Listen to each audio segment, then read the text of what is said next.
Essa aula separa os homens dos meninos.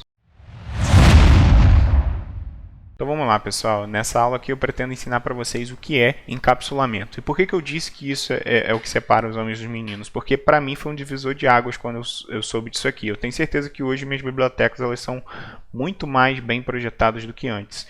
Então hoje eu tenho certeza que eu projeto bibliotecas com muito mais segurança do que antes. Esse recurso do encapsulamento, que eu estou me propondo a ensinar para vocês aqui, tanto em teoria quanto em prática, é o que faz com que a gente proteja ou seja, que a gente proteja as nossas estruturas de dados das bibliotecas que a gente esteja criando. Então, isso faz com que a gente acrescente mais consistência ao nosso código, mais consistência aos estados que as nossas estruturas de dados elas podem assumir. Vou explicar para vocês basicamente tudo isso, tanto em teoria quanto em código, mas só para fazer uma pequena introdução aqui para vocês, por isso que eu disse isso para vocês. O encapsulamento, do ponto de vista de orientação a objeto, ele é um dos pilares da orientação a objeto. Então, o encapsulamento ele digamos assim, por ser um dos pilares, inclusive um dos primeiros pilares, ele é o que acrescenta uma poderosa ferramenta à orientação a objeto. Então, é justamente isso que eu me proponho a ensinar para vocês aqui num código em C. O C++, obviamente, tudo que eu ensinar para vocês aqui, ele serve também para o C++, uma vez que os recursos de C eles funcionam em C++. Porém, em C++ ele já, como ele oferece esse suporte um pouco mais direto à orientação a objeto, esse paradigma de orientação a objeto, você já tem como utilizar esse recurso de encapsulamento de uma maneira um pouco mais pronta, digamos assim, através das classes. Então, os códigos que eu vou ensinar para vocês aqui, só estou esclarecendo, os códigos que eu estou ensinando para vocês aqui, eles funcionam tanto em C quanto em C++, porém, quando você está trabalhando com classes, esses encapsulamentos eles já ficam ali, digamos assim, são recursos já prontos que você pode utilizar nas classes. Então, vamos lá. O que seria justamente o encapsulamento? Só pegar um lapisinho aqui para mostrar para vocês dois casos que a gente pode ter. Imagina o seguinte, imagina que a gente está projetando uma determinada estrutura de dados, que eu vou chamar de ED aqui só para facilitar o nosso trabalho. Imagina que a gente está projetando a nossa estrutura de dados, a gente está tentando modelar um determinado objeto do nosso mundo real e trazer isso para o nosso código. E a gente tem lá como um dos elementos dessa estrutura de dados, por exemplo, a altura. Caso a gente já estivesse tentando modelar aqui um humano, por exemplo, como um dos seus elementos a altura. Se um desenvolvedor ele pega essa determinada biblioteca que a gente projetou, que tem essa estrutura de dados lá dentro, e tenta fazer um acesso direto aqui, sem que a gente encapsule isso, ou seja, sem nenhuma proteção em volta dessa estrutura de dados, ele poderia, por exemplo, vou até colocar aqui um developer, ele poderia acessar essa altura aqui e colocar um valor como, por exemplo, um valor chamado BIF, o que não faz sentido algum para um valor de altura. Então, o que quer dizer isso? Isso aqui acrescenta uma inconsistência a essa estrutura de dados. Então, esse developer, por um acesso inadvertido, por um acesso errôneo, por um acesso, digamos assim, por ele não ter lido a documentação da sua biblioteca ou alguma coisa assim, ele pode acrescentar uma inconsistência de estado nessa estrutura de dados. Então, isso pode se traduzir, por exemplo, quando a gente está ali projetando, por exemplo, uma classe cachorro, digamos que a gente esteja tentando modelar um cachorro e a gente coloca a raça aqui.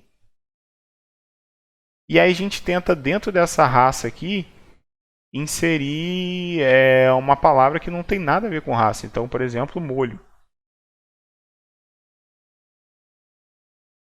Esse aqui é um developer, né? Tentando fazer esse acesso. Então, isso vai acrescentar uma inconsistência no estado do objeto cachorro. Por quê? Porque o cachorro ele não pode ter uma raça chamada molho, porque essa raça não existe. Então, isso acaba de acrescentar uma inconsistência no objeto cachorro. E por que essa inconsistência foi acrescentada?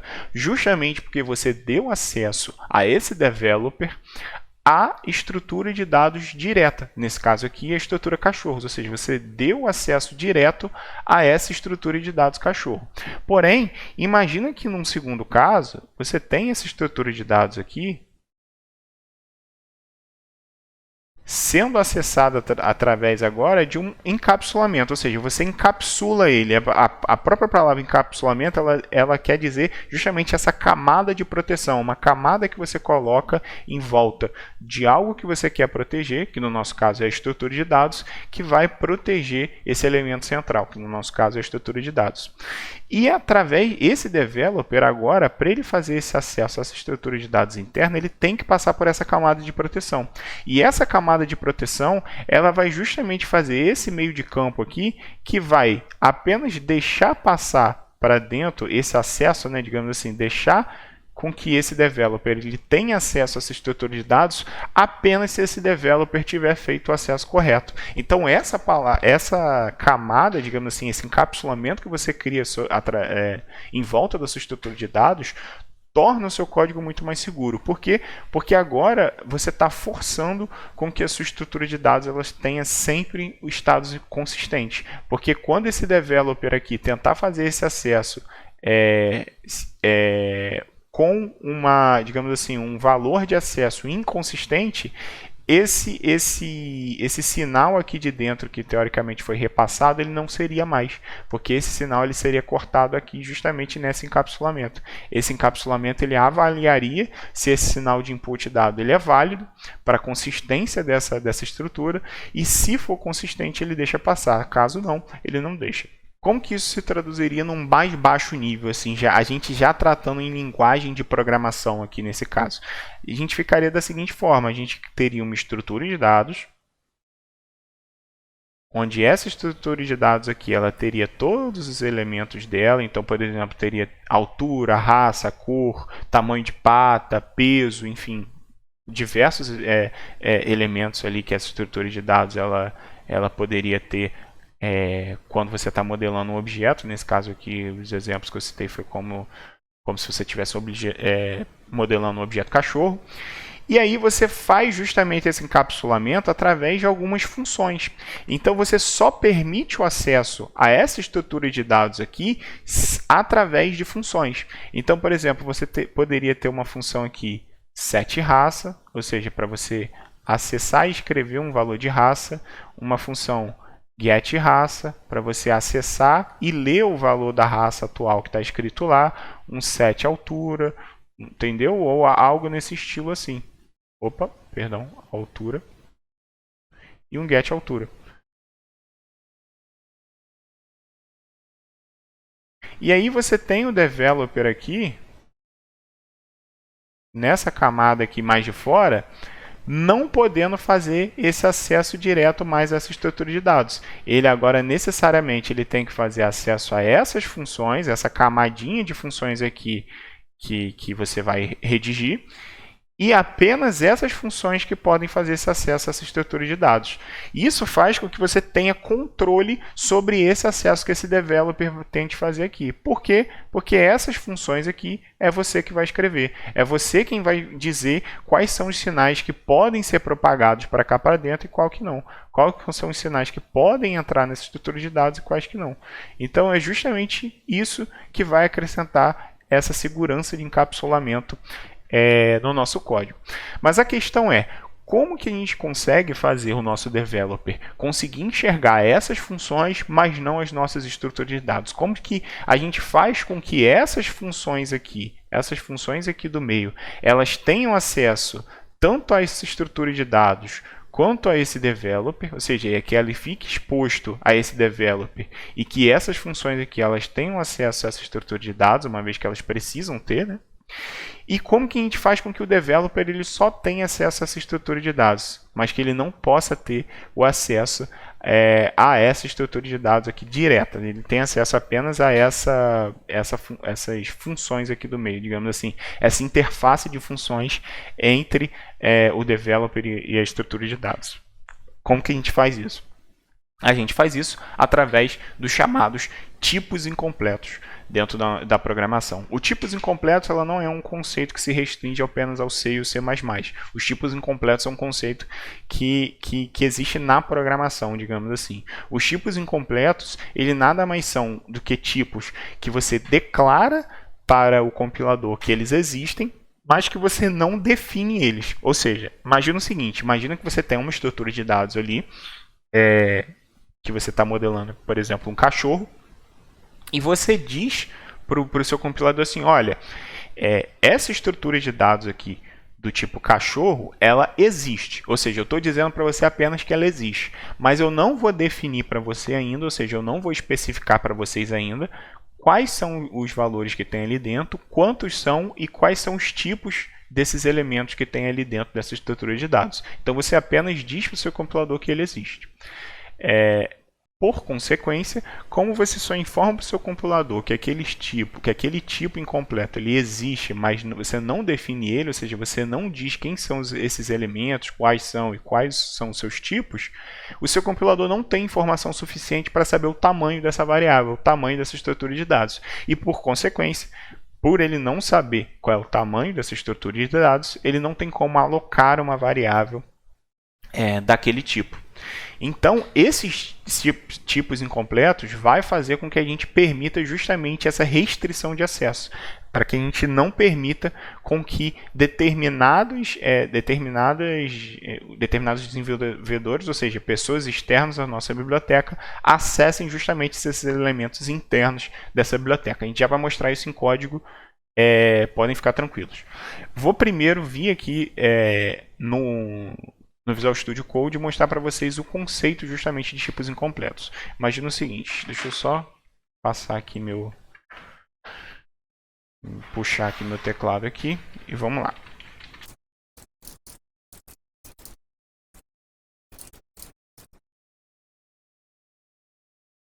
Vamos lá, pessoal. O que são os tipos incompletos aqui na prática? Na prática, a gente pode dizer que os tipos incompletos são como se fosse isso aqui. Imagina que a gente vai agora apenas declarar uma estrutura de dados aqui no nosso código. Então, a gente vai colocar aqui typedef struct casa underline t casa. O que eu quero dizer com essa linha aqui? Eu quero dizer que eu estou definindo uma estrutura, declarando, na verdade, declarando uma estrutura struct casa e estou dizendo só através do typedef que ele tem um nome de casa, apenas isso, só para que a gente tenha facilidade de uso dessa estrutura de dados. E eu apenas estou declarando ela aqui. O que quer dizer que eu não defini quais são os elementos internos do tipo casa. Entendeu? Então, isso aqui é apenas uma declaração. E se a gente chega aqui e compila esse código, ele roda normalmente, não tem problema nenhum nele. Porém, se eu tento criar um objeto, criar uma variável do tipo casa, e eu tento compilar isso aqui novamente, ele vai me dar o seguinte erro, storage size of casa isn't null. O que quer dizer isso? Quer dizer que ele não tem conhecimento dos elementos internos aqui, justamente desse tipo casa. E por ele não ter conhecimento de quantos elementos, quais são os seus tipos e assim por diante, ele não sabe qual é o tamanho que ele tem que alocar para essa variável casa. Então isso é um problema. Agora note uma coisa muito curiosa. Se eu chegar aqui e colocar ponteiro para casa, e eu salvar esse código aqui e tentar compilar, ele roda normalmente. Por que isso? Porque ponteiro para casa, ele sabe o tamanho que ele tem que alocar. Por quê? Porque um ponteiro para qualquer objeto, seja para um inteiro de 32 bits, inteiro de 16, inteiro de 8, caractere, ponteiro para caractere, ou seja, ponteiro para qualquer tipo, ele tem o tamanho fixo dele, que nesse caso aqui vai depender da plataforma, mas nesse caso aqui, quando a gente está trabalhando geralmente em computadores de desktop, é de 32 bits. Então, um ponteiro para qualquer tipo, ele sabe o tamanho dele e ele consegue alocar essa estrutura. Porém, se eu tento alocar a estrutura de dados em si, ou seja, criar uma variável daquele tipo, eu não consigo, porque ele não sabe quem são os elementos da casa. Agora, se eu chegar aqui e eu criar esses elementos da casa agora, como por exemplo, criar um int quantidade de cômodos e um int quantidade de andares, por exemplo. Digamos que isso seja suficiente para definir essa estrutura de dados do tipo casa. Se eu criar aqui esses elementos aqui dentro, especificando para ele, ou seja, definindo justamente essa estrutura, agora ele tem informações suficientes para mensurar o tamanho dessa estrutura de dados casa. E aí, por consequência, ele consegue compilar esse código, porque agora ele consegue alocar um objeto casa, uma vez que ele sabe o tamanho dessa estrutura de dados. Então vamos lá. Isso aqui que eu falei para vocês é justamente o conceito, teoria e prática de tipos incompletos. Como que a gente consegue utilizar isso agora para ajudar a gente a esconder, digamos assim, encapsular estruturas de dados? É justamente isso que a gente vai ver aqui na prática agora. Eu vou escrever um código aqui agora e eu já explico para vocês. Então vamos lá, pessoal, olha que legal que eu escrevi aqui. Esse código que eu escrevi aqui é justamente utilizando o recurso dos tipos incompletos, justamente o conceito de tipos incompletos para implementar o encapsulamento. Então vamos lá. O que eu fiz aqui? Criei uma biblioteca casa, onde ela tem a estrutura de dados dela, basicamente, que tem dentro dessa estrutura de dados casa a quantidade de cômodos e a quantidade de andares. Note que essa estrutura casa, ela está sendo definida, ou seja, a gente está especificando quais são os tipos de elementos, quantos são e quais são os tipos de cada elemento dentro do casa.c. Então, dentro do nosso arquivo source casa, a gente está especificando justamente, a gente está definindo essa estrutura de dados casa. No nosso arquivo .h, a gente apenas declara ela. Então, no nosso arquivo .h, ele é um tipo incompleto. E como o arquivo .h ele é um arquivo não processado do ponto de vista de compilação, ele é apenas um arquivo colado em quem o inclui, a main.c aqui, como ele inclui essa casa.h, esse header da casa, esse tipo casa aqui, ele vai ser um tipo incompleto tanto na casa.h quanto na main.c ou quanto em qualquer outro arquivo que inclua o casa.h. Ou seja, esse casa aqui, dentro do header, ele é um tipo incompleto e também vai ser em todos os arquivos que incluírem casa.h. Nesse caso aqui, como o main.c ele inclui casa.h, ele também vai ser um tipo incompleto dentro de main.c. Então, nesse casa.h aqui, a gente apenas declara essa estrutura. Então a gente apenas diz que existe para o compilador. A gente fala assim, olha, existe o tipo casa, mas eu não vou definir ele ainda para você. Eu não vou dizer quais são os elementos internos dessa estrutura de dados casa aqui ainda. E aí, dentro justamente dessa biblioteca, digamos assim, que vai ficar responsável por manipular essa estrutura de dados casa, a gente tem essas funçõezinhas aqui, que é o que? A alloc casa, que é para justamente fazer uma alocação dinâmica justamente desse objeto do tipo casa e retornar aqui como um ponteirinho, esse ponteiro que foi alocado, ele vai retornar aqui justamente nesse objeto. Ele vai setar a quantidade de cômodos, setar a quantidade de andares, vai poder requisitar também a quantidade de andares e requisitar a quantidade de cômodos, que é justamente esses dois elementos aqui de dentro dele, ou seja, você vai poder tanto manipular para acessar e escrever valor, ou seja, atribuir valor nele, quanto também apenas para resgatar valor dele, ou seja, saber qual é o valor que se encontra dentro dele ali em um determinado momento do código. A gente vai ter o print casa, que vai servir basicamente para a gente printar tanto a quantidade de cômodos quanto a quantidade de andares dessa casa, desse objeto casa, que a gente vai tratar aqui. E a gente vai fazer o desalocar de casa, uma vez que ele foi alocado aqui de forma dinâmica, ou seja, com uma alloc, ele tem que ser desalocado aqui para que a gente não sofra de nenhum memory leaking no nosso código. Então eu criei também essa função aqui para desalocar essa memória, digamos assim, que foi alocada em casa. Então as funções aqui elas são bem simples. No get a gente vai apenas retornar o valor desses atributos, digamos assim, desses elementos. No set a gente vai apenas pegar esse valor aqui e setar nesses elementos. E no malloc, no alloc casa, a gente vai fazer o malloc dessa estrutura e no desalloc a gente vai fazer justamente o desalocar com free.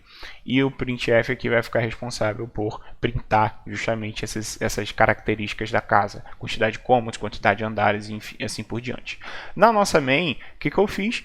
Eu criei um ponteiro aqui para casa, pointer, aloquei esse tamanho aqui, peguei na verdade esse ponteirinho aqui, recebi o endereço que foi alocado ali que foi feita a alocação dinâmica, para a gente pegar justamente onde o endereço inicial de onde esse objeto casa foi alocado, setei a quantidade de andares para 4, setei a quantidade de cômodos para 5, printei as informações e desaloquei esse elemento. Então, se a gente vier aqui e compilar esse código, a gente vai ver que a gente vai compilar aqui através do gcc main.c,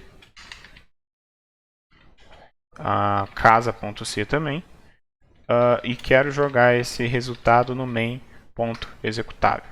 Compilei, agora para executar eu preciso utilizar o ./main.exe. Aqui ele deu exatamente o que a gente queria ver, uma vez que eu aloquei aqui a quantidade de andares para 4 e a quantidade de cômodos para 5. Então, ele alocou aqueles valores lá, ele repassou na estrutura lá, e aqui, através do print casa, ele printou aqui para a gente justamente a quantidade de cômodos como 5, que foi justamente o que a gente setou aqui nessa segunda linha aqui, e a quantidade de andares como 4, que foi justamente o que a gente setou nessa primeira linha aqui. Note que através disso, você ainda não vê o benefício desse encapsulamento. Por quê? Porque a gente ainda não mostrou como que a gente não tem acesso ainda a essas estruturas. Ou seja, como que o developer que está incluindo aqui essa casa.h aqui e que está trabalhando nesse arquivo main.c aqui, por que ele não tem acesso a essa estrutura casa aqui? Então, se a gente tentar vir aqui na main e tentar acessar, por exemplo, depois que a gente já alocou um elemento, por exemplo, a gente sabe que um dos elementos da casa aqui é a quantidade de cômodos. Então, eu vou pegar aqui justamente esse nome e vou tentar fazer esse acesso de casa, acessando a quantidade de cômodos e tentando alocar justamente 5, que foi o que eu aloquei aqui. Se eu colocar um ponto e vírgula aqui, vier e tentar compilar esse código, olha o que ele vai dizer para mim. Ele vai dizer, ó, casa... Opa, deixa eu ver aqui. Ah, tá, perdão, era casa pointer. Eu só esqueci de acessar ele como um ponteiro. Perdão. Se eu tentar compilar ele novamente, olha o que ele diz aqui para mim. Deixa eu só limpar esse terminal aqui, para que a gente veja melhor quais são qual é a mensagem. Ele diz aqui, ó, the reference pointer to incomplete type. O que quer dizer isso? Que por esse ponteiro aqui ser um ponteiro de um tipo incompleto, ele não sabe quais são os elementos que tem ali dentro e, portanto, ele não consegue fazer esse acesso direto à estrutura de dados. Por ele não me permitir fazer esse acesso à estrutura de dados, eu estou justamente colocando uma camada ali em volta dele que me permite proteger essa estrutura de dados interna que está ali justamente que é justamente essa estrutura de dados casa aqui. Então, ele não me deixa nem compilar o meu código. Isso é uma proteção no nível de compilação. Então, se eu tento acessar aquela estrutura de dados ali, tento inserir, por exemplo, um valor que seja inconsistente, ele não vai me permitir nem na hora da compilação. E aí você se pergunta, pô, mas eu não posso inserir um valor inconsistente através dessa função aqui? Você pode chegar aqui e tentar inserir um valor aqui, um string aqui, alguma coisa assim. No entanto, como essa função aqui é você que escreve, você vai colocar todas as proteções que você precisa aqui dentro. Então, por exemplo, se eu quisesse aqui que nessa questão da quantidade de cômodos aqui, ele não recebesse uma quantidade maior do que x, eu poria só um if aqui dentro, para especificar que ele só poderia fazer essa atribuição de cômodos aqui caso essa quantidade de cômodos que fosse recebida por essa função de setar a quantidade de cômodos fosse menor do que essa quantidade x que é teoricamente proibida acima disso, né? Então, isso faz com que através dessa função você tenha justamente esses níveis de proteção. Você consiga aqui especificar tudo que você pode deixar passar e acessar ou seja, ser atribuído essa estrutura de dados, e tudo que não pode. Então você tem um controle total aqui nessa estrutura. Você pode se perguntar também por que se aqui dentro do header e aqui dentro do main ele é um tipo incompleto, por que eu pude acessar, por que eu pude utilizar esses tipos aqui nessa biblioteca? Justamente porque eles são ponteiros para casa, ou seja, ponteiros para essa estrutura de dados. E o ponteiro para uma estrutura de dados, ou ponteiro para qualquer tipo de objeto dentro do C++, para qualquer tipo de tipo, dentro do C++, dentro do C, dentro do C++, ou qualquer outro tipo de linguagem com tipagem estática, um ponteiro para esse determinado tipo, ele é de um tamanho fixo, ou seja, um ponteiro para int ele é um tamanho fixo, ele tem um tamanho físico fixo, que é o mesmo tamanho de um ponteiro para um caractere, que é o mesmo tamanho de um ponteiro para uma estrutura de dados, que é o mesmo ponteiro, ou seja, o ponteiro, seja para qualquer tipo que seja, ele tem um tamanho fixo e igual para qualquer tipo que seja. Então, é isso que me permite fazer justamente esses acessos aqui através do ponteiro para esse objeto. Então, é assim que você torna justamente a sua biblioteca muito mais protegida, porque caso esse developer ele tente inserir alguma inconsistência nesse objeto aqui, ele não vai conseguir, porque ele não tem acesso a esses elementos. E aí você faz justamente esse encapsulamento desse código seu, dessa sua biblioteca, dessa estrutura de dados sua. Espero ter ajudado. Gostaria que vocês deixassem a curtida aí caso esse vídeo também tenha te ajudado de alguma forma. E Deus abençoe vocês aí. Fiquem com Deus.